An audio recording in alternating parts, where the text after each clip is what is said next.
Hey guys, it's Marisol and welcome back to BookVerse. This video is going to be a review on none other than Red Queen by Victoria Aveyard. And this book, in case you have not noticed, has gotten so much hype on YouTube. I think a lot of people have already done reviews on it, but I wanted to do my own review of this because I was really excited for it to come out, and then with all the hype, I wasn't sure how I would feel about it. And so I just want to give my review about this book because I did really thoroughly enjoy the book. I really loved it. I really loved it, but if you follow me on Goodreads and you see my review of the book, I did give it a 3 stars out of 5, but I did write that for me it's more 3.5 instead of 5 stars. And you would ask yourself, why would I give it such a low rating if I really loved the book? Well, that's what I want to talk about. And so there's a lot that I want to say about this book, so I kind of wrote it down because I don't want to forget anything. But first off, I want to talk about the synopsis of the book. And pretty much this is a book where there's two different classes of people. There's the silvers and the reds. And the silvers are pretty much godlike people, you know, like they're royalty, they have everything, like they do not want or need for anything. They are silvers because their blood is silver, and they have different magical powers, like they can control elements, fire, water, different other kinds of things. And so, you know, they're at the top of the food chain. And then there's the reds, and the reds are the slaves, the peasants, the, you know, the bottom, the worst, the scum of the earth, based on silvers. And they have no powers, and, you know, they bleed red. That's why they're called the reds.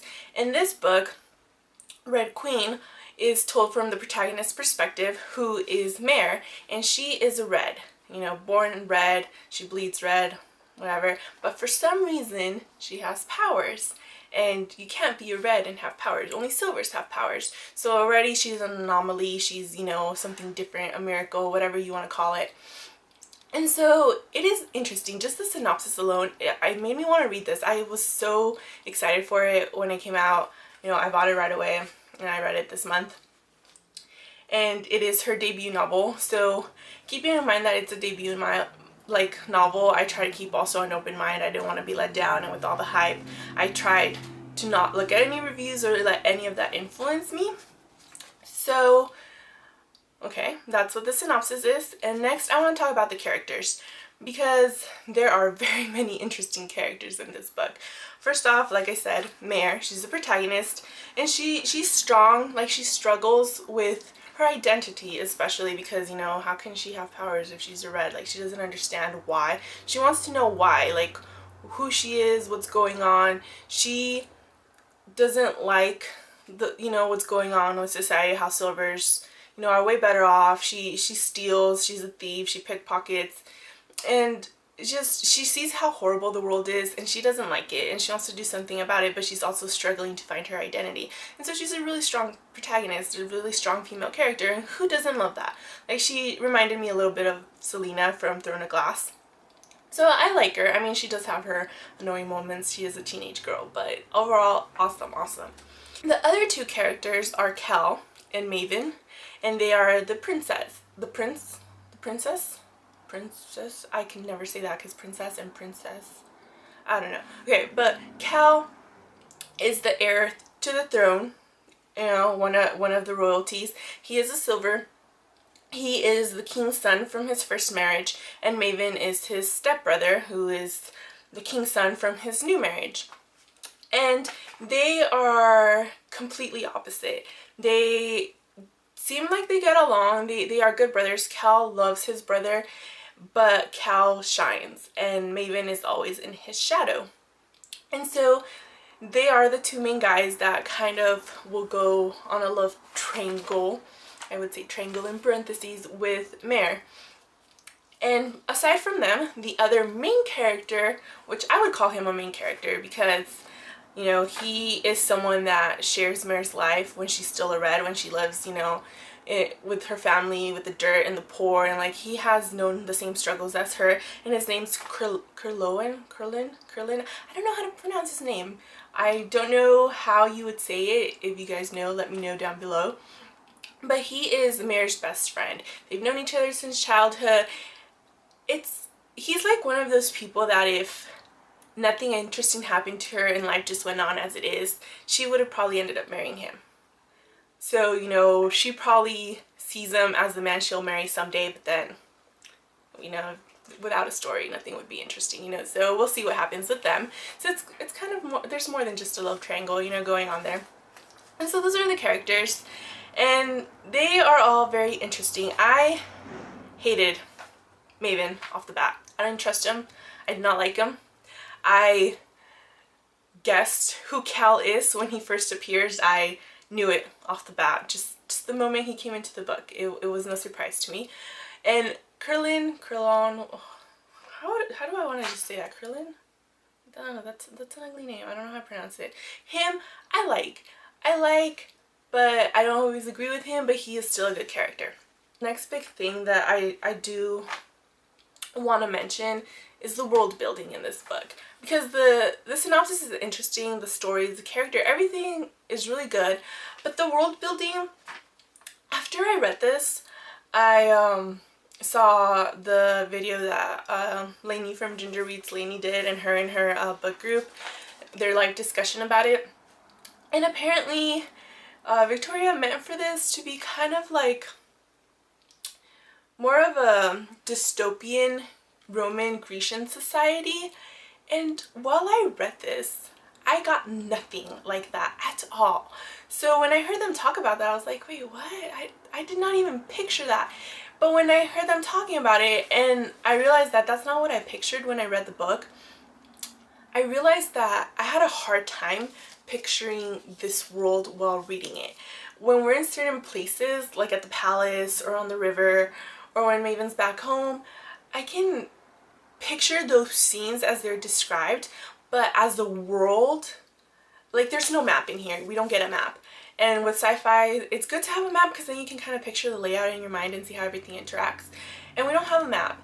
And each individual place I could imagine in my mind and see it, but I don't see how it would all fit together in one world. Does that make sense?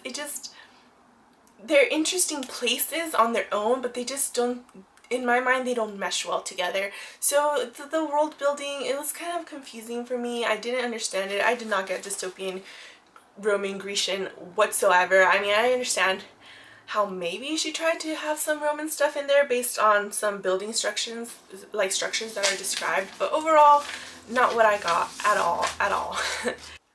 With that being said, how I didn't understand what she was trying to convey with the world being that type of theme, I do have to say that Victoria Aveyard is amazing. Her writing, if we're talking about the writing, it was spectacular.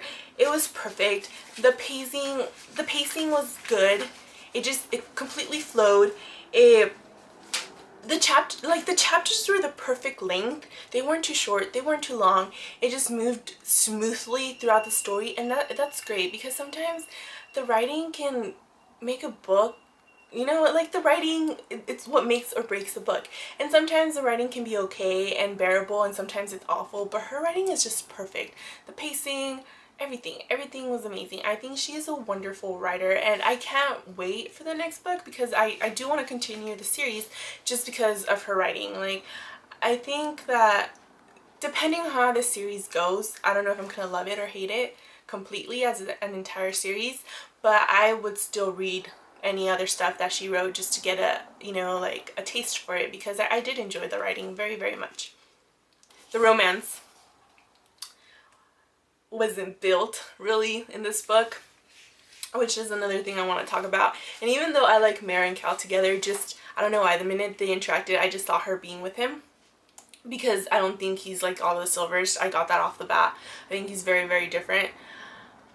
But if you're gonna make a story where the love triangle is important, or the love between two people, how Cal will always choose Mare, you need to develop the love story. Like, that's the only flaw in her writing that I saw, is that this whole idea that Maven tells Mare how he'll always choose her because he's always saving her and looking out for her, yet we never see them fall in love. How are they in love when they've only snuck off for a couple dance lessons and he's trying to help her, and that's really it?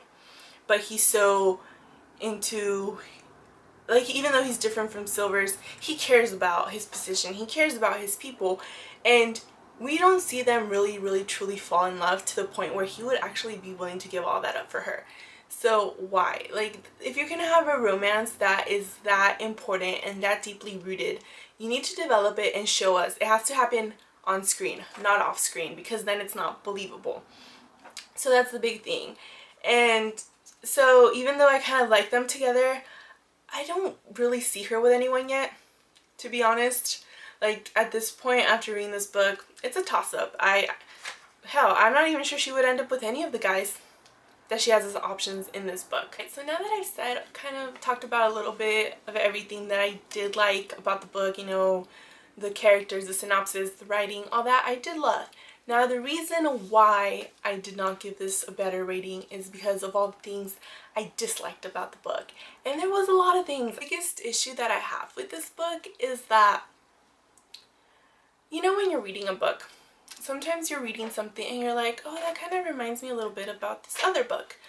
And that happens a lot. It's normal, especially when you read a lot of sci-fi. Like I said, Mare reminds me a lot of Selena from Throne of Glass. And that's normal. Sometimes certain characters will remind you of others. But while I was reading this book, it reminded me too much of too many other books and too much of too many other characters, where I just picked it out and I was like, wait, am I reading Red Queen or am I reading Hunger Games? Oh, wait, am I reading Red Queen or am I reading Throne of Glass? And I'm like, okay, it's too much, too much. I saw other people talk about the same thing, how it reminded also them of like Shadow and Bone, which I have not read. It's a series I want to read, but so I can't say much about that. But it is so similar to like the Hunger Games and very similar to Throne of Glass in my opinion. And it's fine if it only like, you know, if a certain character reminds you of someone else or something, but it shouldn't remind you so much of it. Like, for example, some of the things I'm going to say next, if you have not read the book, maybe skip over this because I don't want to ruin anything from the book for you, especially by making comparisons. But if you have read the book, just keep watching this part and you'll be fine. Like I said, Hunger Games. This book, the revolution. You know, being at the face of a revolution, something that's going to completely change the structure of the world, how it has been for decades, years, whatever.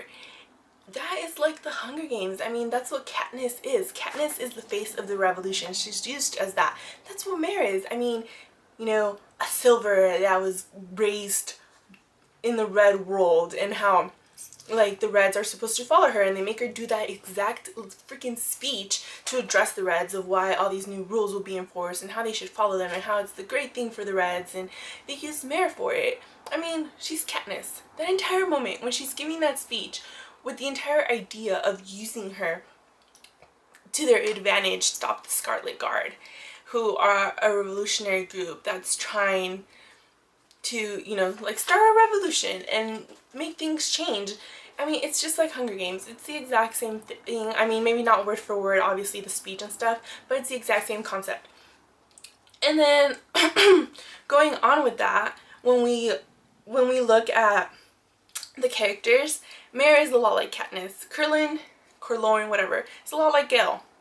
You know, someone from Katniss's district that grew up with her, and like the whole, they would have ended up together, the love. I mean, that's what it feels like with Mare and him here too. And then also when we are with the Silvers and they're in the training room for all the, you know, the kids to learn their powers, which kind of didn't make sense. I'm like, what are they training for? If Silvers have everything and they have nothing to worry about and they don't see the Scarlet Guard as a threat, why are they training their children in their powers, or like teaching them to control it or fight or be fit? But that whole training scene with the training room and it changing and the obstacles, it's total Hunger Games, preparing for the games. Like, okay, what's going on? Like, oh, I didn't understand that whole concept of what they're training for, or what was the point of that at all. Now that I've talked about it and kind of my thoughts about the book, I do want to say that I did love the story, and unfortunately, just because I saw little signs here and there throughout the entire book that compared it to other books, even though I loved it, one of the words I would use to describe it is predictable. I even, like, once I was done reading this book, Oh, excuse me. Okay, once I was done reading this book, I even like wrote down everything. I'm like, okay, book 2 is gonna be this, this, this, and this. And that's what's gonna happen. And I have it written down because if I'm right, I think I will be extremely disappointed. And I don't know if I'll read whatever books follow it. But I'm trying to keep an open mind. You know, it is a debut novel. Books will remind you of other books. And it was great, and just her writing alone is amazing. So I would recommend you read the book, but do not have extremely high expectations for it. Just try to go into it open-minded with no expectations, and just try to enjoy it for what it is. It is a great book, but it was nothing mind-blowing that, like, I wouldn't say this was one of the best reads I had this year. At least I don't think so. So there's that. But I hope you guys, if you guys do pick it up, I do hope you enjoy it. And yep, let me know what you guys think about this book. Know what you think, if you agree with me or disagree. And until next time, bye!